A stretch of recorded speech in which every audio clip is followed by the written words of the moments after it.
दोस्तों नमस्कार, मैं सुनील कुमार यादव आज आपके सामने अंतर्राष्ट्रीय स्तर पर भारतीय राजनीति को प्रभावित करने वाले इस समय दो बड़े ही ज्वलंत मुद्दे चल रहे हैं।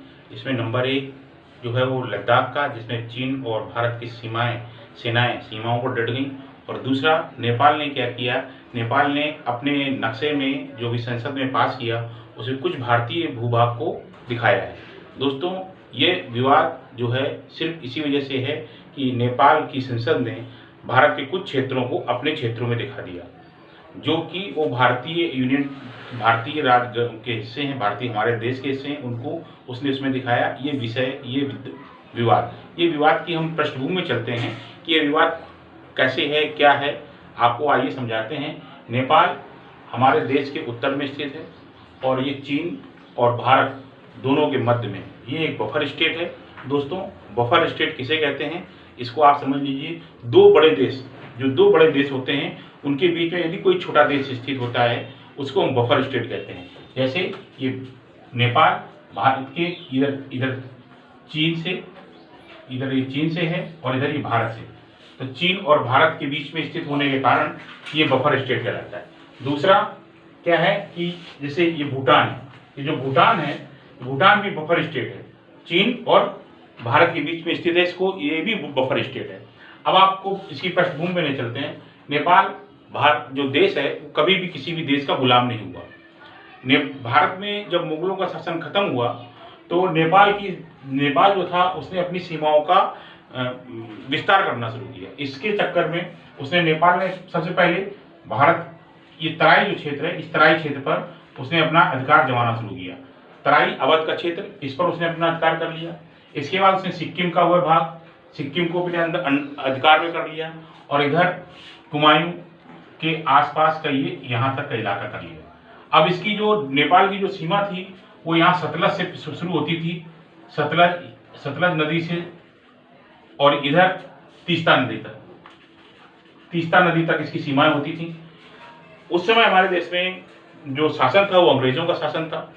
अंग्रेजी जो ब्रिटिशर्स थे, ब्रिटिशर्स को ये बात अच्छी नहीं लगी और उन्होंने नेपाल पर आक्रमण कर दिया। आक्रमण के बाद जो प्रथम जो युद्ध हुआ, नेपाल आंग्ल युद्ध जो हुआ, नेपाल आंग्ल युद्ध प्रारंभ हो गया, और ये युद्ध 1814 से लेके 1816 तक चला। इस युद्ध की एक संधि हुई, सांगोलिक संधि 1816 में हुई। और ये सांगोली, दोस्तों ये आता है, सांगोली कहाँ है, तो सांगोली जो है बिहार के चंपारण में है। हमारे बिहार राज्य है उसके चंपारण में है, और ये यहाँ पर संधि, सांगोली की संधि में ये डिसीजन हुआ कि नेपाल जो है, जिसने वो जो भारत के से जीते हैं, वो अपनी पुरानी स्थिति में पहुंच जाएंगे। अब पुरानी स्थिति क्या हुई, नेपाल को ये सारे क्षेत्र छोड़ने पड़े, ये सारा छोड़ना पड़ा, ये सब कुछ छोड़ना पड़ा। छोड़ने के बाद नेपाल का ये हो गया कि नेपाल ये और ये नेपाल में ये सतलज नदी बहती है, शारदा नदी बहती है, ये शारदा नदी जिसको नेपाल में महानदी या काली नदी भी कहते हैं, और इधर मेची नदी, ये मेची नदी ये आके महानंदा नदी इसमें आके मिल जाती है। अब ये इसकी सीमा हो गई सांगोली की संधि के अनुसार। अब विषय ये आता है, जब ये भारत भी इसी संधि को मानता है और नेपाल भी इसी संधि को मानता है, फिर ये विवाद क्यों? विवाद का विषय क्या है, ये शारदा नदी जो है, वो शारदा नदी की जो है वो इसकी 3 धाराएं ऐसे, ये 3 धाराएं।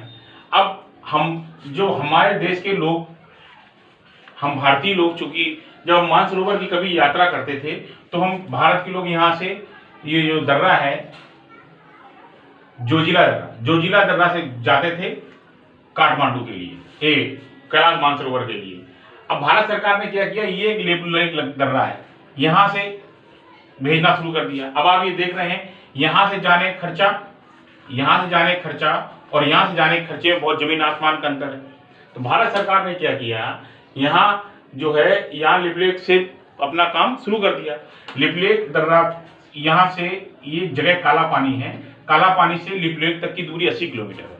इस 80 किलोमीटर में भारत सरकार ने सड़क बनाई। जब सड़क बन गई तो नेपाल ने इसका विरोध किया कि ये क्या, आप सड़क क्यों बना रहे हैं, ये तो हमारा क्षेत्र है, तो और हम संगोली की संधि के अनुसार हमारा क्षेत्र है। भारत सरकार ने कहा नहीं, ये हमारा क्षेत्र है। चूंकि अब आपको मैं ये बताता हूँ, ये जो शारदा नदी है इसकी 3 धाराएं हैं।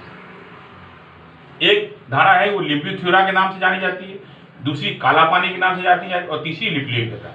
भारत जो है ये जो है यूं करके, इसको आप यूं समझ लीजिए ऐसे, ये भारत जो है उसको अपनी सीमा ये लिपलेख मानता है, तो ये सब अपने से मानता है। और नेपाल जो है उसको कहता है ये नहीं, ये नदी यहाँ शुरू होती है इसलिए हमारा क्षेत्रीय है। तो ये विवाद का विषय है। अब ये विवाद का नेपाल ने अभी क्यों ऐसा क्यों किया, इसके पहले क्यों नहीं किया? नेपाल, चूंकि इस समय नेपाल में जो सरकार है वो कम्युनिस्ट सरकार है। कम्युनिस्ट, जैसा आप कम्युनिस्टों का आपने पढ़ रखा है, कम्युनिस्ट जो हैं वो सगे किसी के नहीं होते हैं। और चीन में भी कम्युनिस्टवादी सरकार है।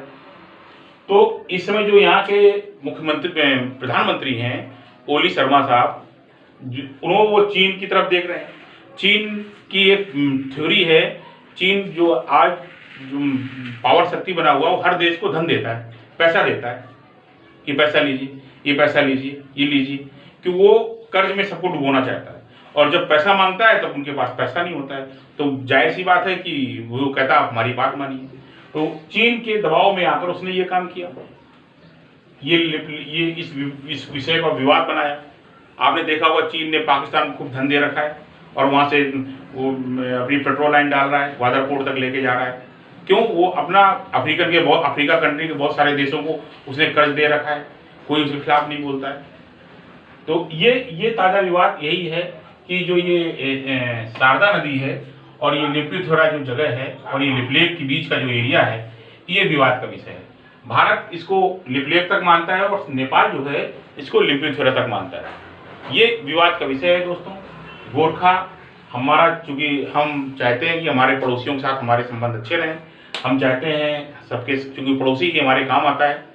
मित्र और दोस्त जो हैं और दूसरे रिश्ते सगे संबंधी बहुत बाद में आते हैं। नेपाल ने हमारे साथ पहले भी एक बार जो बिहार की मधेसिया जाति है उस पर अत्याचार किया, तो भारत ने 2 महीने तक की सीमा लॉक कर दी। नेपाल में त्राही मच गई। नेपाल हमारे बिना रह नहीं सकता है, क्योंकि नेपाल जो है वो हमसे जुड़ा हुआ है।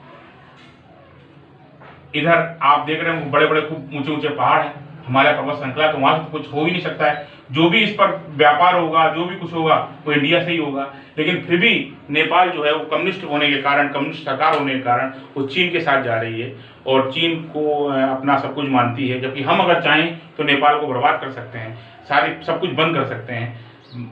और नेपाल को समझ आएगा, धीरे धीरे आएगा, बाद में आएगा। दोस्तों, जानकारी अच्छी लगी हो लाइक करें, शेयर करें, सब्सक्राइब करें। जय हिंद, वंदे मातरम।